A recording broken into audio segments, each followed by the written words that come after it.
Good afternoon. ഇന്നത്തെ ക്ലാസ്സിൽ നമ്മൾ നോക്കാൻ പോകുന്നത് എന്താണ് ചതുർഭുജങ്ങൾ അഥവാ ക്വാഡ്രിലാറ്ററൽസ് എന്നാണ്. എന്താണ് ചതുർഭുജങ്ങൾ?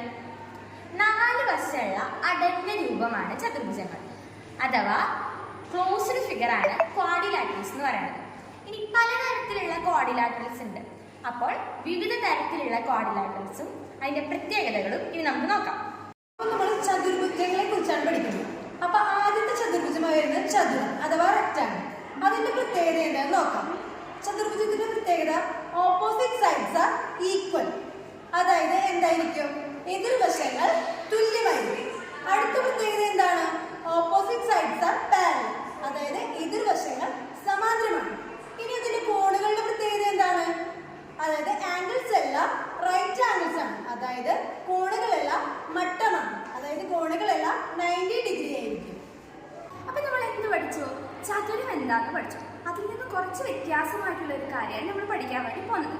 അഥവാ ഇപ്പൊ പഠിക്കുന്നത് സമചതുരം എന്താണ്, അതിന്റെ പ്രത്യേകതകൾ എന്താണെന്നാണ് നമ്മൾ പഠിക്കുന്നത്. അപ്പം ചതുരത്തിന് 4 വശങ്ങൾ ഉണ്ടെന്ന് നമ്മൾ പ്രത്യേകത പറഞ്ഞില്ലേ? അതുപോലെ സമചതുരത്തിനും 4 വശങ്ങളാണുള്ളത്. പക്ഷെ ഒരു പ്രത്യേകത കൂടുതലുള്ളത്, ഈ 4 വശങ്ങളും എന്തായിരിക്കും? തുല്യമായിരിക്കും. അഥവാ ഓൾ സൈഡ്സ് ആർ ഈക്വൽ ആണ്. അതുപോലെ അടുത്ത പ്രത്യേകത എന്ന് പറയുന്നത് ഓപ്പോസിറ്റ് സൈഡ്സ് ആർ പാരലൽ ആയിരിക്കും. എതിർവശങ്ങൾ എന്തായിരിക്കും? സമാന്തരമായിരിക്കും. അടുത്ത പ്രത്യേകത 4 കോണുകളും എന്താണ്? 90 ഡിഗ്രി ആണ്. അഥവാ റൈറ്റ് ആംഗിൾ ആയിരിക്കും. പഠിക്കാൻ പോകുന്നത് സാമാന്തരികങ്ങളെ കുറിച്ചാണ്. ഈ സാമാന്തരികത്തിന് എത്ര വശങ്ങളുണ്ട്? 4 വശങ്ങളുണ്ട് അല്ലേ? അതിന്റെ എതിർവശങ്ങൾ എങ്ങനെയായിരിക്കും?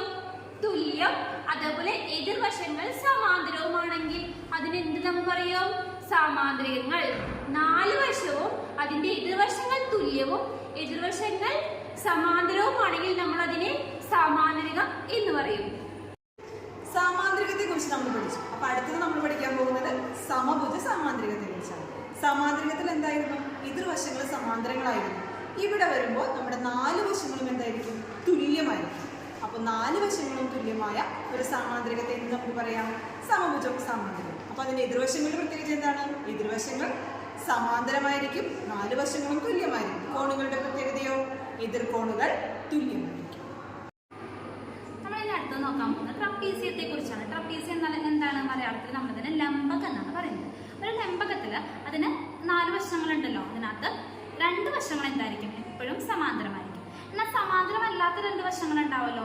ആ വശങ്ങളിലെ ഓരോ കോണുകളുടെയും തുക എത്രയായിരിക്കും?